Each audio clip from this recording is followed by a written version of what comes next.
జై శ్రీమన్నారాయణ. అందరికి నమస్కారం. ఈ వీడియో టాపిక్ ఏంటంటే మా పాపకి అన్నప్రాసనలో తీసిన 2-3 క్లిప్స్ ఇక్కడ చూపిస్తున్నాను.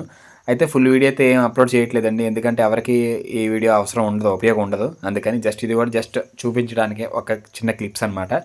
అయితే పేరు పెట్టిస్తారా అని అడిగారు. పేరేం పెట్టలేదండి. తర్వాత ఇంకా పాకేటప్పుడు పుస్తకాలు, భగవద్గీత, డబ్బులు పెడతారు కదా, అవన్నీ పెడదాం తర్వాత అని చెప్పేసి అనుకున్నాము.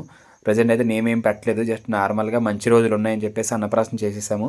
ఎందుకంటే పాప కుదిరిగా ఉండట్లేదు, ఏది పడుతుంది నోట్లో పెట్టేసుకుంటుంది. సంక్రాంతి టైంలో చుట్టాలు ఎవరైనా బిస్కెట్లు కూడా పెట్టేస్తారని భయం వేసి మంచితో ఎప్పుడుందని కనుక్కుంటే ఇప్పుడే బాగుంది, మళ్ళీ శివరాత్రి వరకు మంచి రోజులు లేవన్నారు. శివరాత్రికి అయితే పాపకి 7 నెలలు కూడా పూర్తి అయిపోద్ది, అప్పటికి ఇబ్బంది అవుతుందని చెప్పేసి దగ్గరలో ఉన్న వెంకటేశ్వర స్వామి ఆలయంలో వెళ్ళి అన్నప్రాసన పెట్టేశాము. ఫస్ట్ వాళ్ళ అమ్మమ్మ తాతయ్య తినిపించారు, తర్వాత వాళ్ళ అమ్మ తినిపించింది, తర్వాత నేను, తర్వాత వాళ్ళ చిన్నమ్మమ్మ, తర్వాత మా అక్క, మా తమ్ముడు అందరూ తినిపించాము.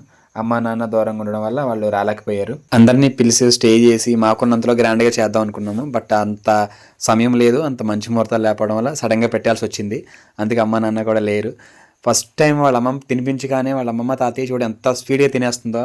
అంటే అప్పటి వరకు ఆ అమ్మ పాలు తప్ప ఇంకేం లేదు కదా, ఆవు పాలు బెల్లం తగిలేసరికి చాలా స్వీట్గా అనిపించిందేమో, చాలా ఇష్టంగా తినింది. నేను తినిపించేసరికి అప్పటికి చాలాసార్లు తిన్నదిగా, అప్పటికి చిరాకు వచ్చిందనమాట. ఇంట్రెస్ట్ లేకుండా పెట్టింది ఫేస్. సో మొత్తానికి మా పాప అన్నప్రాసన ఇలా జరిగిపోయింది. విష్ చేసిన ప్రతి ఒక్కరికి థ్యాంక్ యూ సో మచ్ అండి. గుర్తుపెట్టుగా మరి నేను కమ్యూనిటీలో పోస్ట్ పెట్టగానే విష్ చేశారు. మరొకసారి మీ అందరికీ థ్యాంక్ యూ సో మచ్. జై శ్రీమన్నారాయణ.